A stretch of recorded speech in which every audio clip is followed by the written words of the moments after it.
Jordyn, welcome to the show. Thank you. Good to be here, hey? Absolutely. Thank you for having me. Good to see you tearing up Newey. Having a crack. Having a crack. Let's rewind back. You come from a career in real estate. I think from what I understand, you started in property management, then you moved into selling, right? Yes. Yeah. So 9 years ago, started in property management, learnt the ropes there, had aspirations to get into sales very early on, but was told it's good to start from the start, which I'm very grateful for now because it's definitely helped with everything I do now. Moved into sales after that, worn many hats in that area, and here we are. When you started 9 years ago, was that in the Newcastle region? It was, yes. Okay, so like your product knowledge, I would hope, is pretty good. Yeah, I'm pretty much a street directory around here. And that's a big value add, I'm sure, for your clients, right? Like I always tell people that, especially if you're doing owner rock as well, like by you injecting 9 years of your life in Newey and obviously seeing so many homes, right? And through different cycles and markets, like that's so valuable when you're sitting in front of a client now and you're able to draw some form of comparison, right? Like it's Definitely. Powerful. Yeah. And I think in the 9 years I've been in real estate, it's been 9 different years in real estate because the market has been different every year. That's a good point. Yeah, that's right. A lot of diversity. So what was the motivation for you to jump side to the buy side? Like what was if you can remember, like what was like the trigger point? Or you're like, I need to do this, or I'm interested in this?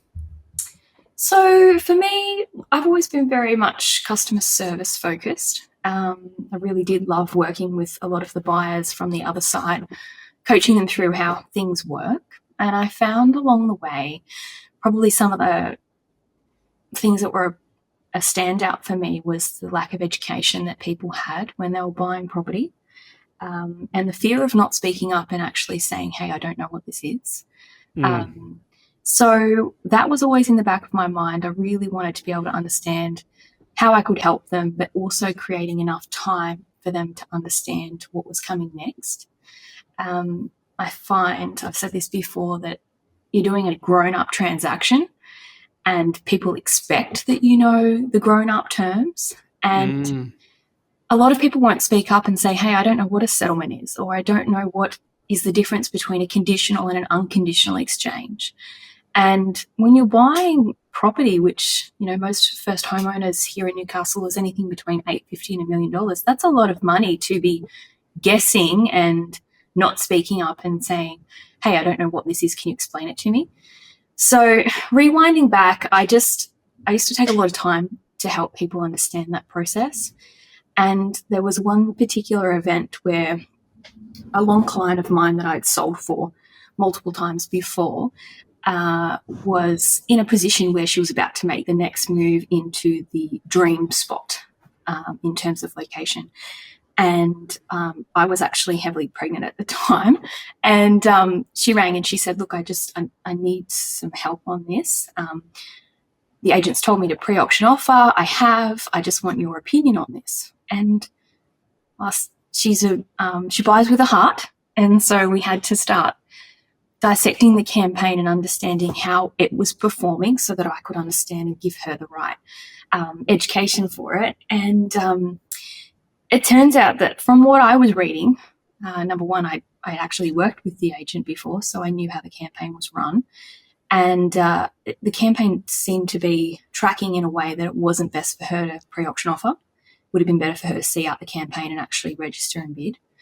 And so I said that to her. I said, we just need to sit tight, see it through. I feel like where we're sitting at the moment isn't the best position for you. And I surprised her, rocked up, waddling into the auction and said, I'm here, let's do it.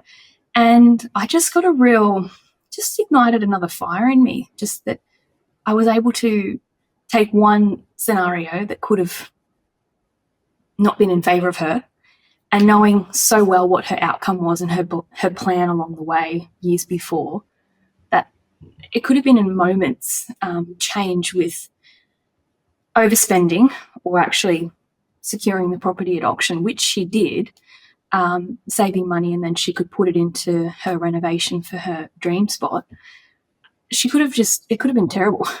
And so, yeah, we ended up getting the property, which was awesome. And then after that, I thought, man, I like this side. And I was like, if I can do this heavily pregnant, man, I want a part of this. And so, yeah, after that, it just it was in the back of my mind for a while. And I'm like, I really like, what that was. And I suppose I could do this. It's a little bit reversed sometimes from what I was doing before. But the satisfaction that I'm getting now when I'm actually getting something across the line and putting that sticker up with those people and being part of the journey, it's nothing better. Great example you just shared, and that's just a great representation of how you obviously felt into like, hey, this is something that feels right. I want to zoom into a comment you made though when you talked about, just from what I was understanding, just general buyers not speaking up, right? Like who just have NFI what they're doing, and it's ironic because all these buyers out there typically don't use buyers. Like if you look at the majority of the market, they don't use buyers agents as buyers. No. They all think they know what they're doing because their sister's husband's friend told them to buy on Albert Street. They'll just buy there. And as you said, like they wouldn't even know what a 66W is, or like unconditional, conditional, or like they've never negotiated before and on a property. And I guess my question is to you, like, why do you think they don't speak up? Like I was saying before, they're supposed to be doing something that's grown up and everybody assumes you should know. And I remember when I first started in sales, I hadn't bought a property. Like I was much younger. And I'm sort of walking around the office and I'm like, what is this settlement they're talking about? And I'm like, I might have to go home and Google this because I don't want to speak up now that I'm in the job. And I suppose from that moment, I've always remembered that that's how I felt and I didn't want to speak up. So now I make it part of my journey that when I do work with a client, even if it's from the moment that we have an initial conversation around where are they up to and what's been happening, I allow for extra time to demonstrate why I would do something. I think that that's crucial for people to understand the why. Because then they feel safe. They're not feeling like they're left in the dark or, I'd be silly if I ask this question, or what if I don't say it right? I always say to them, look, I'm more than happy to explain things a number of times until you do feel comfortable with it, because this is a huge transaction. And like you said, Ben, like people, it's the most bizarre thing. People are so okay with spending hundreds of thousands of dollars on something with no education or understanding of how it works. Yet people put more research into things like hairdressers and what GP they might go to. And you're like, this is an exorbitant amount of money and you're just like this. Let's just have a go. It's a scary thought. And people are overspending. And generally the consensus is people have had a terrible experience along the way.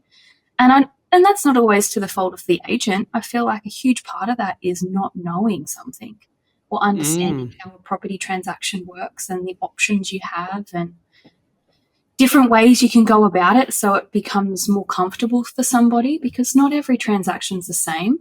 They're quite different, and you can make that quite different based on people's criteria and what their objective is to get out of the end goal. Some really interesting points you raised, especially like you're right, like these people out there, they're researching, as you said, hairdressers and even restaurants and all that type of stuff more so than they're actually understanding what they're doing regarding this purchase. I want to ask you this. How's life been as a buyer's agent? Great. So I have, we're a young family. I have a 3-year-old he's beautiful. He's very busy. And for me, another thing coming into this was, life changed for me when I became a mum. My priorities had shifted. I wasn't able to be available 6 to 7 days like I was before in sales. And since becoming a buyer's agent, it's created, I suppose, the confidence in me to be able to share my time wisely and select the days that work for me. And And there's specific days I do have my son, so my calendar is booked out and I'm not available.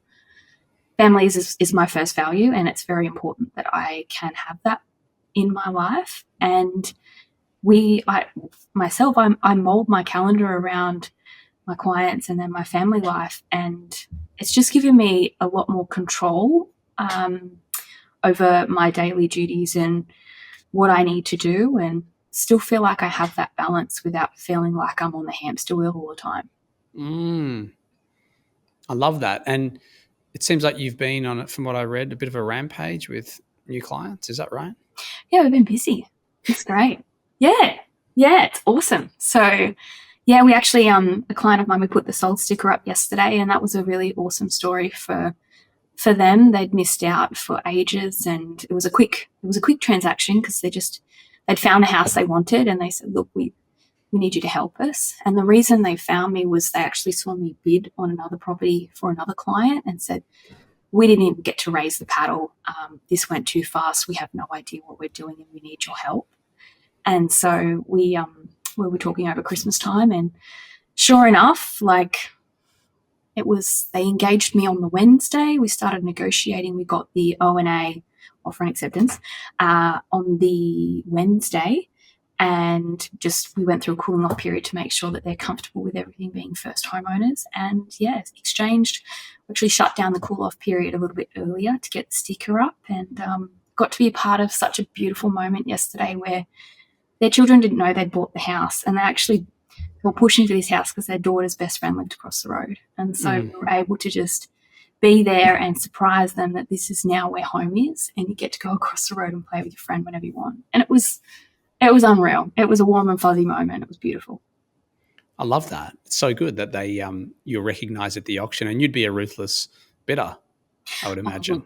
You've definitely have strategy when it comes to certain auctioneers and particular campaigns with how agents are setting up their campaigns, which is another plus, knowing that I've come from that sales background. You know who to buy off and who to have some extra strategy.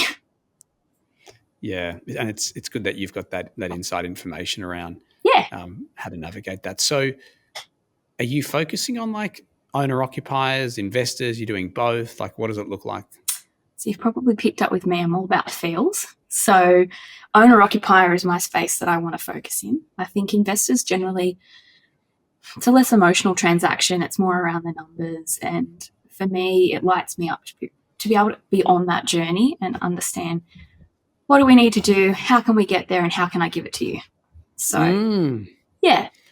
I'm not surprised. I thought you were going to be the owner-occupier queen in the Newey region. So what's it like in Newcastle around buyers agents? Are agents receptive? Have you entered in there feeling like, hey, there's not too much resistance, or what's it been like?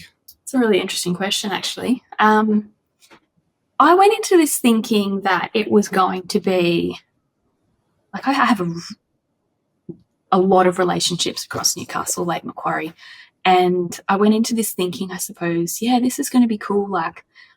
Get this one on the phone, get this one on the phone, and within reason, I can get early access to things because of particular agents. If I'm seeing 3 homes in a time slot between 10 and 10:30, it's almost impossible for me to get everywhere at once. So, I will see things off market and have that opportunity.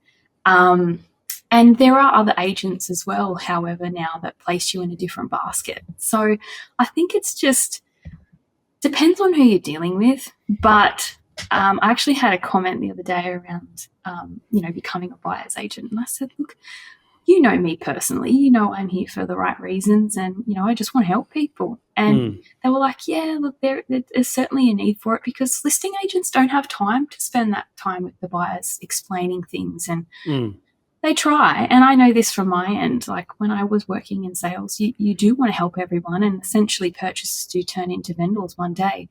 But there is so much going on when you're in a high performing team and you've got, 15 listings active, and Newcastle market's pretty crazy with buyers at the moment. An agent told me he had 74 buyers through an open house the other day in a not so busy area. And I was like, crazy.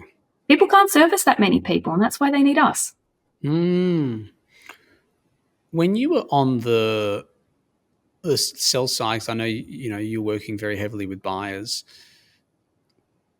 Were you noticing like just how hopeless they were, like in terms of just Yeah. yeah? So like you would have seen that firsthand by when you were doing that role, right? Yeah. That's where I felt for me there was probably a little bit of a clash of values on things, because I was like, I wanted to be able to give more in a position when obviously you are employed by the vendor, but with respect, there is an outcome there that we can find someone that matches the outcome of the vendor, come together and we buy a house. But yeah, it was really rattling me sometimes when you see that, you've got 10 registered bidders on a property and only one can buy it. And everyone else is left over and they go, oh, wow, I put all my eggs in one basket. And they do. They're like, this is it. We're here. We're at the auction. Like, it's just there. And that's part of the strategy, right? Like, put the product in front of people and dangle it there and say, hey, it's right here. Let's go. And I think that's a big thing too, is educating people on the journey. Like, this may not be the one. However, we're going to give it, our best shot to get it across the line. But generally speaking, especially in that first homeowner market at the moment, there's a lot of downsizers coming in with high cash budgets that are just like, hey, I'll just sprinkle this over here. And, the first homeowners are in the corner going, we didn't even have a shot. So sometimes you need more expertise to get around that as well versus just budget. Like, obviously you get to an auction and budget plays a huge part in whether you're successful or not. But there's other strategies to do earlier in the campaign around, talking to agents and seeing where it's at and tracking it and all the things. So, yeah, it's very hard to watch when buyers miss out. It breaks me. Yeah, and especially when they've got no idea. So you said the word pre-market before. Like, what's it like in Newcastle, especially with your relationships around like getting access off-market and pre-market? Is that something that happens a lot in your area or not so often? Yeah, no, I've actually got an inspection this afternoon for an off-market opportunity. Something for me too that I've found has worked like pretty well is drawing on my experience of sales and trying to source things like off-market is super important, because we are seeing a lack of stock here in Newcastle. And I suppose we're late blooming this year too. There hasn't been a lot of stock come on where usually February we'd be ramping up. And so the hardest part to watch as well is that buyers are actually settling for homes that are on the market and going, oh, that'll do because I'm over the journey. I'm sick of looking. And sometimes that's not the best brief. They'll overspend on a property that they haven't really loved. And that's the part that upsets me, because when did it come to a point that people had to settle and go, oh, look, I've been looking for 12 months. I've missed out this many times. I've had such a terrible experience. And now I just want it over and done with. And you're like, this should be an exciting journey. This is a massive purchase, a massive commitment. And, why don't we see what else is out there? Like, why don't we go shopping in lots of different department stores versus one?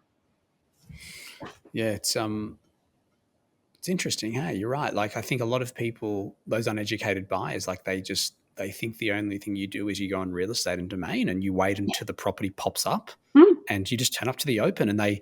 Yeah. But what's interesting as well is, my perspective is I think the role of a buyer's agent I think is even more important when something's on the market. Like you mentioned, there was 74 people before through that property. Like, my question is, like, if you're a standard buyer and you're part of that 74, like, what are you going to do differently? And unless you got a buyer's agent to help you strategize properly, I think a lot of the value, especially when the market is strong, is actually buying something on the market. True. I actually had this client I was telling you about yesterday with the sold sticker. He told me as we were toasting with a little champagne, he goes, Jordyn, he goes, nothing felt better than walking into this house and we jumped the queue. He goes, you were walking in first and you knew them, they knew you, and we were going straight in. And I'm like, well, that's what it's all about. It is. It's like going to event cinemas, jumping the queue and getting having a good look. Is this going to work? And 74 buyers, how can you stand out in that? You can obviously pester an agent, but that doesn't always work either. Yeah. And that's another good example around, like, just, they're going into a property with you and they're not just feeling like that just a number. You know, they're walking with you and they know that you've got just a level of understanding and probably a good relationship with the agent where they feel like they've got some form of pull, leverage. Yeah, definitely. Because people, you know, they don't know what they don't know. And when I know someone, it's generally, yeah, cool, have a look through. And I think, too, agents respect somebody that is happy to have a straightforward conversation, no fluff. They're not having to go backwards and forwards around how does this work. Yeah. Are you focusing in a specific price point, or is it quite general? I wouldn't say a specific price point. I would say that my client avatar would be upsizing families.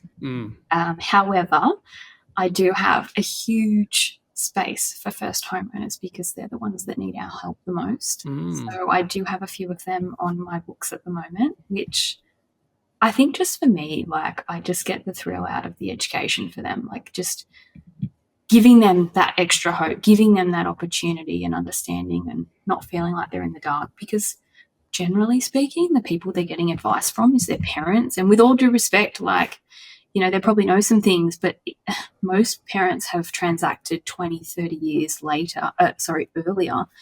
And they're still back in the days of the bus inspections. And, you know, like, they hadn't even really understood about offers over or anything. So it's really different now. And, you know, people generally go for advice with people that they know and that they like, their parents and people around them. And sometimes those people can actually ruin the experience based on their lack of knowledge on how much things have changed. That's a good point. And in regards to these first home buyers, I mean, there is a bit of stigma around that. What you said is absolutely correct. Like, these first home buyers, like, ironically, they need help the most. They're first home buyers, right? Yeah. But then on the flip side, the stigma that I used to hear is, oh, well, how are they going to afford you? But I'm like, not every first home buyer is poor, or like not every first home buyer is like strapped for cash. Just because they're buying their first home doesn't mean they can't afford to buy this. What's your thoughts on that? Another great question. So for me, there are certainly people that aren't in a position to be able to pay extra for fees, and that's fine. I always say to them, look, if that's the case, please follow along on the journey on socials. I give educational content that might be helpful along your journey. And, you know, if I see you at an open home, feel free to reach out and, you know, I'm happy to help. But there's ways around things like that too, like talking directly with the client's broker and understanding their finance and how it's set up, and can we make this work with fees? And a lot of the people like that have had that objection first up, we've had that conversation and we've been able to make room for it.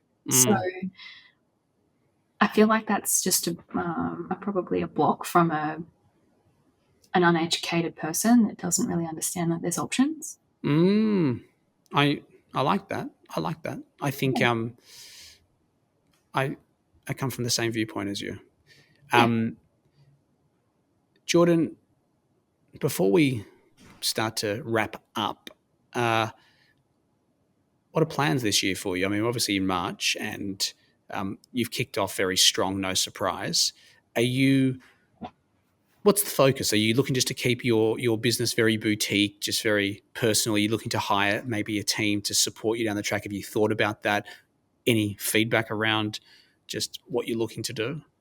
Yes, definitely. So for me, like I spoke on earlier, balance is really important, and I have been in a position where I have burnt out before and felt very exhausted, and I just don't want to allow space for that, given that I have a family now.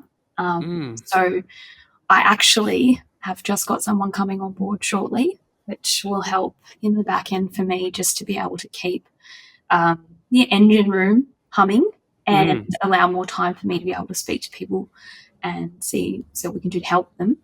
But the projection plan would be to build a team, and I've actually already had a few people reach out to me and say, hey, look, on the down low, I think I'd be interested in looking at what happens here in the next 6 months and see what happens, because obviously people are watching what's happening, and these particular people I feel are very much aligned with my values and want the same thing, which is purely really helping people.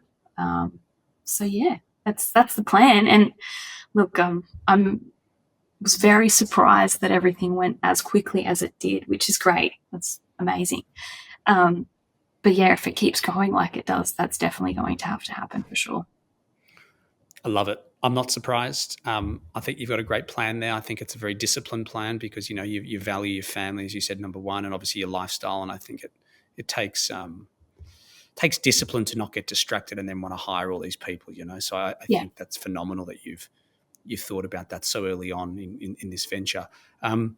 Wishing you all the best. I think you're a massive asset. I think you come with a really interesting skill set and value add to the market where you're operating. And you seem very, very passionate about what you're doing, especially working with owner rocks and those first home buyers. So I can't wait to see you crush it more further. Okay. Thanks, Ben. I really appreciate it and your time. You're welcome. Thank you.